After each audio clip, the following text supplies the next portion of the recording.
sabilillah atau sebagainya. Iya benar, sering saya mendengar seperti itu. Nah, mungkin pedang Sulaiman, mungkin pedangnya Kanjeng Nabi Sulaiman, mungkin seperti itu.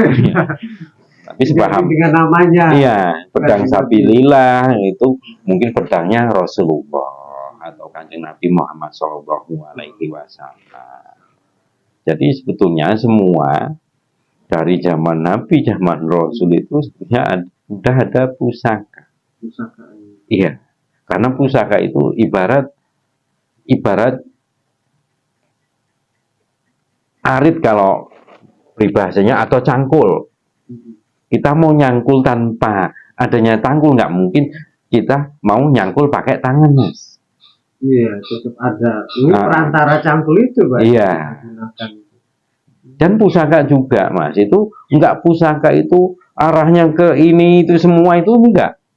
Jadi beda jenis itu gunanya juga berbeda. Berbeda, Pak. Iya. Enggak karena pusakanya ini itu semua pusaka di ini sama itu enggak.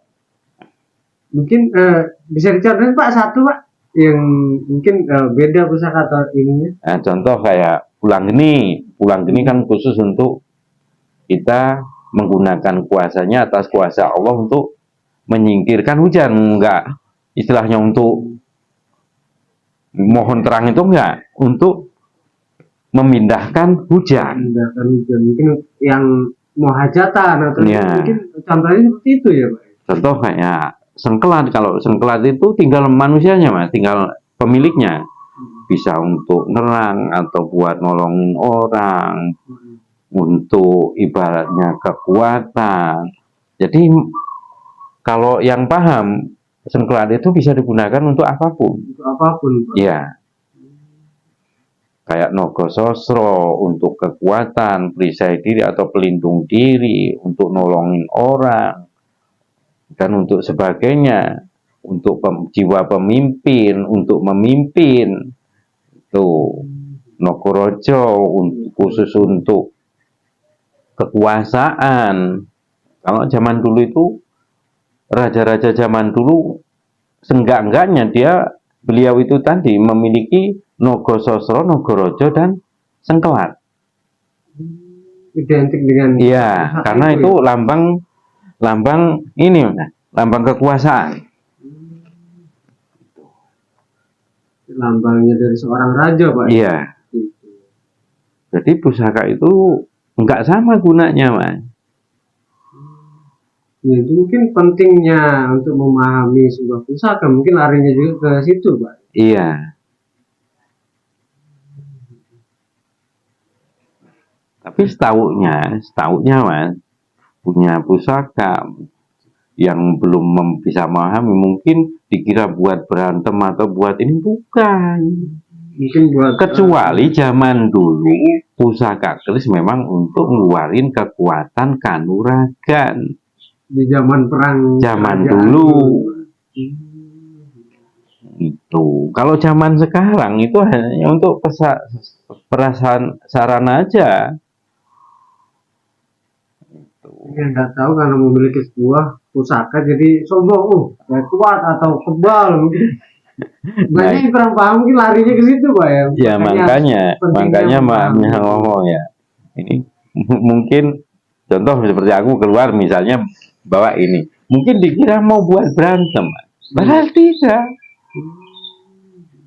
Karena memang orang-orang zaman dulu kemanapun beliau itu positif dia pakai sebilah keris. Karena itu lambang dari suku dan adatnya.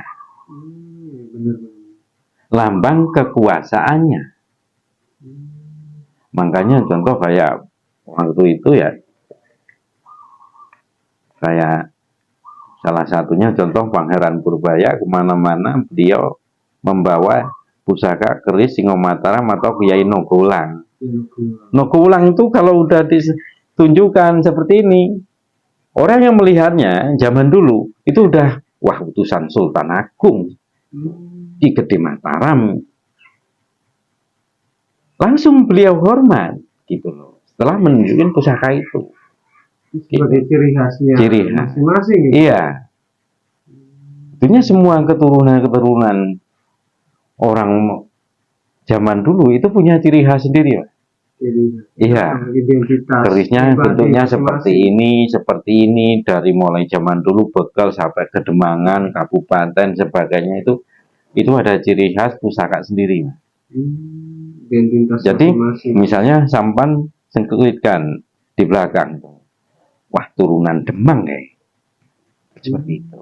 Jadi hanya melihat Iya, pusaka itu sudah tahu Pak. sudah tahu. Identitas Iya. mungkin Demang atau Iya. Patih itu Pak. Karena memang dulu Sri Sultan setiap Kedemangan, Padukuhan atau kabupaten, kadipaten itu diberi pusaka untuk lambang kekuasaan. Lambangnya beliau-beliau. Iya. Jadi nanti masyarakat atau ini untuk ini sepuh yang lain itu sudah paham. Oh itu utusan. Mungkin kalau sekarang KTP atau surat jalan Nah. gitu. Bedanya sekarang sama Iya. zaman dahulu kerajaan itu.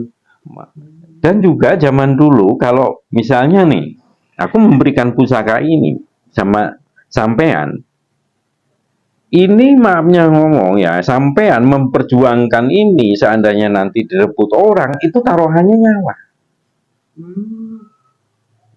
Tetap sampan walaupun mati membelain untuk menjaga pusaka ini. Pusaka itu. Gitu loh. Jadi nggak asalan, Mas. Ibaratnya sampan ini rela mati demi menyelamatkan pusaka pemberian saya. Kalau orang dulu seperti itu, Mas. Ini saling membutuhkan antara pusaka dan pemilik. Iya, karena memang apa? Itu amanah. Amanah yang harus bisa sampan jaga. Seperti itu. Seperti contoh aku diamanahkan dari romo saya, dari kakek, dari nenek, dari buyut, dari pikulun saya. Itu semua saya jaga, Mas, sampai sekarang. Jadi pemberian beliau itu masih ada semua. Masih ada sampai sekarang, Pak. Iya. Ya mungkin karena waktunya sudah agak sore, Mas. Ya mungkin kita lanjutkan untuk lain waktu. Ini aku tak melanjutkan ritual. Ya mudah-mudahan dari pelantaran sampan mampir tidak sengaja ini jadi paham untuk memahami pasugatan atau suguhan untuk pusaka. Pusaka. Bener, alhamdulillah ini Pak. Yang tadinya tidak sengaja dulu kita mampir ke tempat singgah ke rumah beliau dan tentunya pasti mendapatkan sebuah pengetahuan atau wawasan sih Pak. Sangat luar biasa dulu. Dan bila mana dulu semua ada pertanyaan mengenai kerajaan atau pusat atau yang bersifatnya sejarah mungkin Pak ya, itu bisa tulis di komentar dan nantinya ke depan mungkin kita akan bertanya kepada beliau Bapak Bayu mengenai apa yang jadi pertanyaan seluruh semua. Ya saya tidak menjanjikan, Mas, karena memangnya saya orangnya sangat-sangat sibuk. Tapi saya tidak janji. Ya mudah-mudahan bisa diudarkan nanti kalau memang ada waktu dan hanya sebatas yang saya tahu aja. Untuk pemahaman ya, Pak. Iya. Karena kembali lagi betul. Karena bagaimanapun kepahaman saya terbatas, Mas. Kita hanya manusia biasa, telah Iya. Gusti Allah, Tuhan ya, Pak ya, yang maha segalanya. Mungkin karena Bapak mau melanjutkan ritual, kami juga numpang istirahat sejenak, Pak Bayu. Iya, boleh dipersilahkan. Beduk, Iya. buka puasa. Sekalian buka sekalian, Mas. Di acara ngabuburit, saudaraku. Baik, terima kasih Pak Bayu. Kami ucapkan untuk kurang lebihnya untuk wawasan serta pengetahuan untuk kami semua. mungkin kami undur diri dulu untuk Bapak bisa melanjutkan ritual atau dalam acara suguhan kepada pusaka, Pak ya. Oh, nggih, Mas. Nggih matur nuwun sanget niki pun diparingi wedalipun. Ya alhamdulillah buat saudara-saudaraku yang nonton video ini, mohon maaf apabila ada kesalahan kekurangannya dari penjabaran saya. Saya pribadi mohon maaf yang sebesar-besarnya dan mudah-mudahan di hari yang suci ini semua saudara-saudaraku diberi keselamatan, dimudahkan semua urusannya, diberi panjang umur, dihindarkan dari cobaan dan godaan, dan tentunya semoga atas kuasanya Gusti Allah Subhanahu wa Ta'ala diberi rezeki yang banyak dari pelantaran usahanya atau taninya atau sebagainya. Mungkin untuk saudara-saudaraku yang di luar sana yang menonton video ini, apabila ada tutur sapa atau ucapan saya yang kurang berkenan, saya mohon dimaafkan. Langsung saya akhiri. Assalamualaikum warahmatullahi wabarakatuh.